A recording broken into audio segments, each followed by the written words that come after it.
Are we witnessing a quiet revolution in American defense, one that could change the face of warfare as we know it? The Pentagon just announced a series of agreements that could fundamentally alter how the United States equips its military, and the implications are far-reaching. This isn't just about buying more bullets, it's about acquiring advanced capabilities at a potentially lower cost, and it's happening on a massive scale. Before we continue, if you want to stay on top of everything happening in US politics, hit that subscribe button right now and leave a like. It really helps this channel grow. So, what's the big news? The Department of Defense has reached framework agreements with several defense firms, paving the way to acquire over 10,000 low-cost, containerized missiles within the next 3 years. This initiative, dubbed the Low-Cost Containerized Missiles (LCCM) program, marks a significant strategic pivot.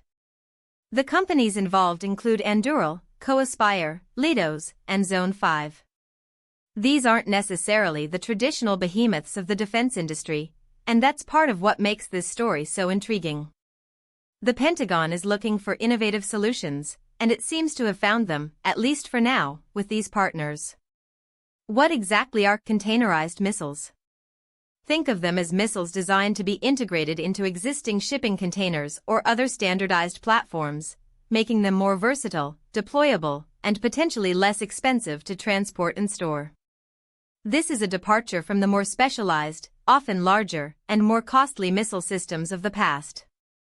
The emphasis here is on low cost, a phrase that's music to the ears of budget-conscious policymakers, but also one that raises important questions about capability and reliability. Are we trading cutting-edge performance for affordability, or have these firms genuinely found a way to deliver advanced missile technology without the astronomical price tags? The context here is crucial. For years, the defense budget has been a source of intense debate. How do we maintain technological superiority and global deterrence without bankrupting the nation? The LCCM program appears to be a direct response to this challenge.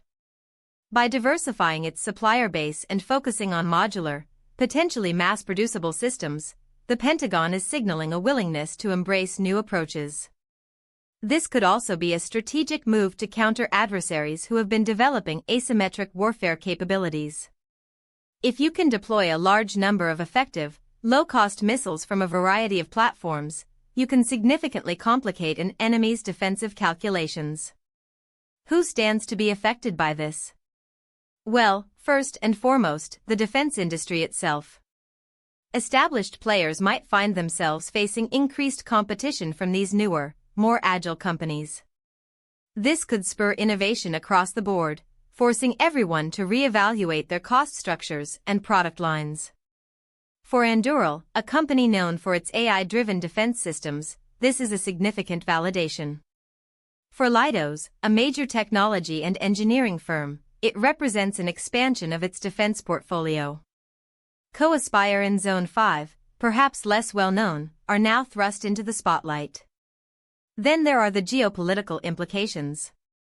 The ability to deploy a large number of missiles quickly and relatively cheaply could alter the dynamics of regional conflicts.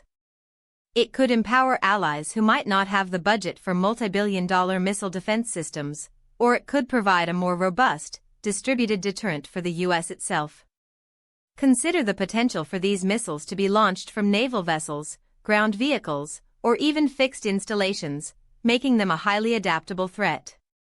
However, with low cost comes scrutiny.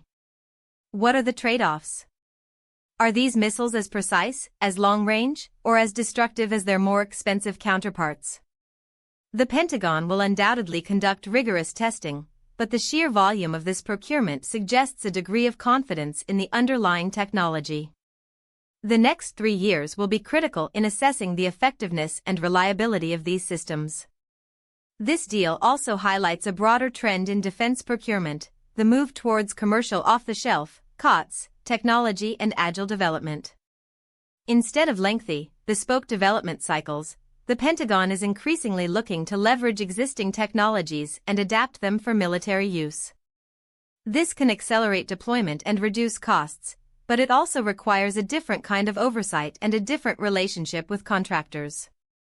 So, what does this mean for the average American? In the short term, it means taxpayer dollars are being invested in defense. In the long term, it could mean a more cost-effective, adaptable, and capable military. It could also mean a more competitive defense industrial base, which is generally a good thing for innovation and national security. The success of the LCCM program will likely be measured not just by the number of missiles acquired, but by their performance, their cost-effectiveness over time, and their contribution to overall U.S. military readiness. It's a bold move, a significant investment, and a story that will continue to unfold. So what do you think about this? Are these low-cost missiles a game-changer for American defense, or a risky gamble? Drop your opinion in the comments below. I read every single one. This is a developing story, and we'll be watching closely. Stay informed, stay engaged.